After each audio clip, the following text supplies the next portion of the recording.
The number of COVID-19 cases is going up in Canada, and with so much uncertainty surrounding the Omicron variant, people are increasingly worried. But many are also just plain getting tired of it all. For more on this, our Chase team has reached Dr. Jackie Kinley in Halifax. She is a psychiatrist and an associate professor in the Department of Psychiatry at Dalhousie University. And Dr. Jackie, let's get right to it. This feeling of pandemic fatigue, just being tired of it all, just get me out of here. Are you seeing that? If you're hearing it in my voice, I'm just saying that that's what the point I want to get across.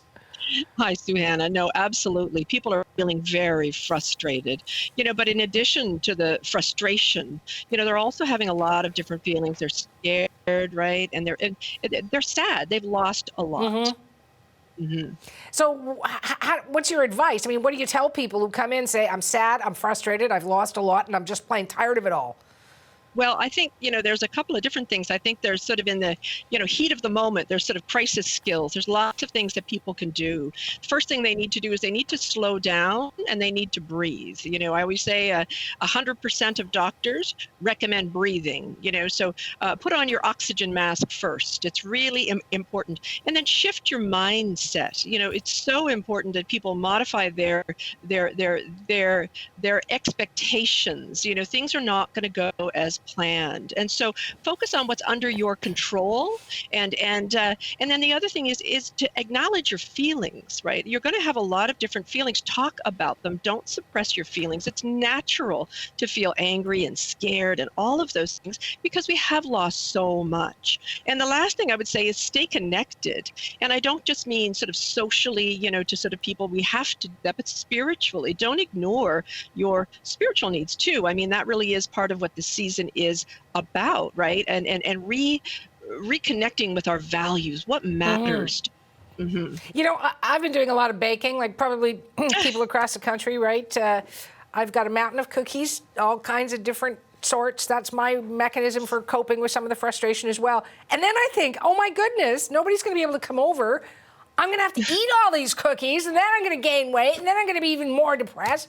Where does it end? Well, you know what? I think it will end. One of the things I do want is I want people to be hopeful. We can certainly get through this. We've been through difficult times. And often when you're in the heat of a crisis like this, when things change so rapidly, we become very narrow focused. We tend to lose our perspective. So really important to shift back and step back and see the bigger picture. Together, we are able to get through this. You have resources that you don't even realize that you have. For example? Well, really, I mean, it's important. I've sort of talked about kind of some hot skills, slowing down and setting down and all of those things. But I like to think about cold skills. You don't want to learn how to deal with stress, the second you step into the game. That's why we have practices. So there's so many things that people can do in terms of learning those skills that they need to be well. What about parenting skills? How do we need to adapt our conversations with our kids who are, so excited about Christmas and also seeing that fear and that worry on the faces of their parents? Well, I think that really goes back to putting on your own mask first, is if you lose perspective and if you get anxious and worried, then your kids are going to see that. And it's so important for parents to take care of themselves, to be mindful of what they need. So again, put on your oxygen mask first. And then when you talk to your kids, be sensitive, talk about feelings, but also be hopeful. I think about, there's a lot of scary things in the world that are happening, but there's also a lot of really smart people out there. There's viruses, but we have great doctors, right? We have immunizations. So if you're not hopeful and if you don't see the silver lining, they're not going to see it themselves. So really important that parents stay grounded and hopeful, and that will help their kids. One final question for you.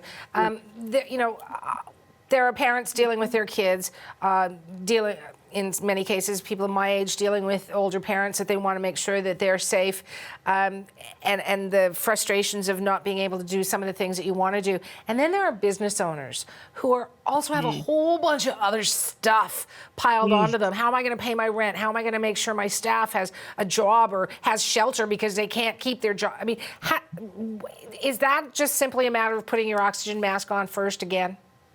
Well, I think it's about expectations and priorities too, right? Settling yourself down, grounded. If you slow down and ground, you'll be able to think things through more clearly and you'll be able to problem solve. These are skills. We've never been through stressors of this magnitude.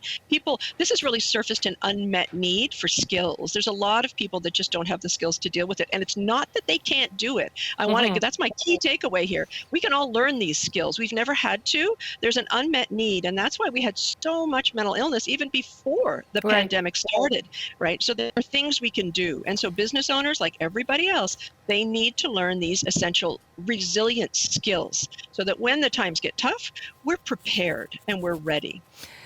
Jackie, I'm breathing. I want to thank you for your time, and you breathe easily too, okay? Thank you so much, Sue-Ann. It's very nice to talk to you. Dr. Jackie Kinley in Halifax. She is a psychiatrist and an associate professor in the Department of Psychiatry at Dalhousie University.